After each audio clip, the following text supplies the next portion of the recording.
So can you give us a little background on what's going on with hemp and CBD right now in Wisconsin in particular? The 2014 Farm Bill basically allowed states to develop pilot programs, which would allow for, research, well, essentially research into hemp because it's been a crop that has kind of been not in the United States for a very long time. In 2018, the availability of hemp cultivation was expanded pretty much nationwide, and states that didn't have pilot programs like Wisconsin, people in those states are able to take advantage of this opportunity as well. And additionally, the 2018 Farm Bill made some changes to the Controlled Substances Act, which made risk in this particular area for entrepreneurs a little bit less acute and kind of offered some, hopefully, we'll see some opportunities for banking and other institutions to kind of get into this market as well.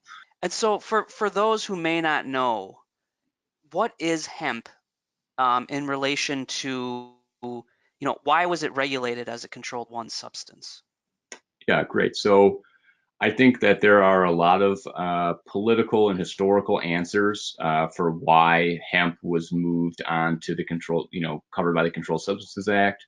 I think, without really going into that, the differentiations are basically this is the non-psychedelic cousin of marijuana. So there's no THC in hemp, or basically less than 0.3% is what the benchmark is for the law that we're operating under.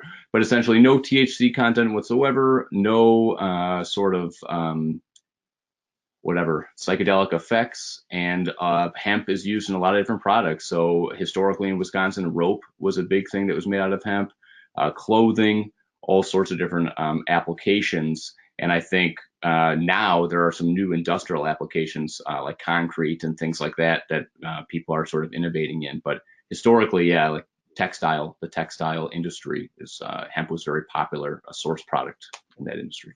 And we're also seeing it in the CBD space. It's Right. pretty big right now. Can you explain um, the difference between hemp or CBD, or what the association is? Yeah, great question. So, going off what I just mentioned about the non-psychedelic cousin, so THC is the psychedelic component. CBD is another compound in the hemp plant that is non-psychoactive. So CBD products are basically made from hemp. The hemp is processed from its regular plant form into this sort of like gel-like substance, which then can be ingested or sometimes added to food products, et cetera, et cetera. And it has been shown, although I'm not a scientist by any stretch of the imagination, it has been shown to have some positive health effects for people with seizures. And it is marketed by some companies right now for its sort of relaxing effects, but are not, again, not psychoactive. From a strictly Wisconsin standpoint, previous Attorney General Brad Schimmel said that Wisconsin companies that are operating under our pilot program are allowed to sell CBD products within the state. But as I'm sure we'll talk about more in the conference, there are some other government entities outside of Wisconsin that have now gotten involved in the process. And so CBD's application going forward, I think is going to be, every practitioner is going to have to keep their eye on that. But for right now, can be sold within Wisconsin. Okay, yeah, because I think probably what you're mentioning is the FDA, Absolutely. Yeah. because they'll start coming in if CBD is entered into the food chain or is marketed as a drug, then obviously you might have issues there, right? Yeah, absolutely. I mean, I think the FDA has been very clear on what, especially being added to food products. There are some entities out there that have been already adding hemp and hemp-related derivatives to their food products. And so there are things the FDA has said is safe. So, like, for example, hemp-based protein powder is totally acceptable. But other than basically the three things that you can put in food, you can't put hemp in other food. So that's an issue. But yeah, you're exactly right. The FDA is the one that's making the big changes right now. But I think it's important to make the distinction between CBD as an ingestible product is in and of itself, and other hemp items, pieces of the plant, etc., that could be added to food. So those are two things that the FDA is looking at. And so moving forward, I mean, this has a potential to be a big industry area. And so what are some of the issues, the legal issues that are going to come up as we move ahead?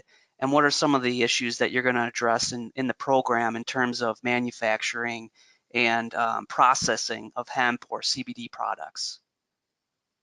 Great, yeah. I think there's a lot of issues that are, coming up from both a legal standpoint, but I would say for my community, where my office is, and for the clients that I've been working with, I think there's a lot of community and sort of good neighbor policies that really have to be thought about. And so, like a couple examples of things that we're going to touch on in the conference, both, getting your grower's permit, also maintaining it.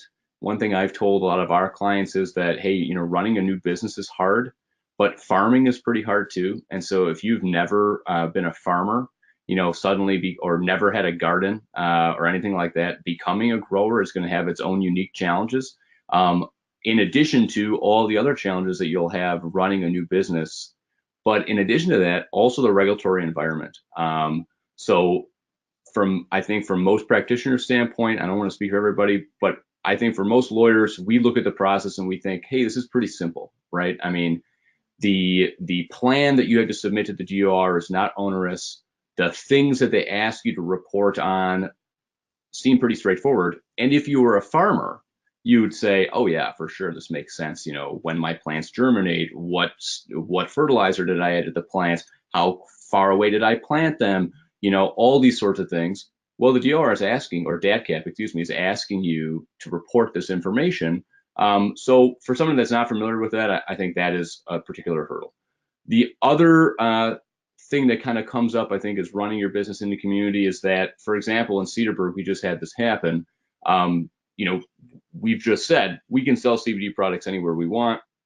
Well, Cedarburg passed an ordinance saying, we can't have particular stores in particular areas because a CBD entrepreneur wanted to open a store on the main drag, and they didn't like that.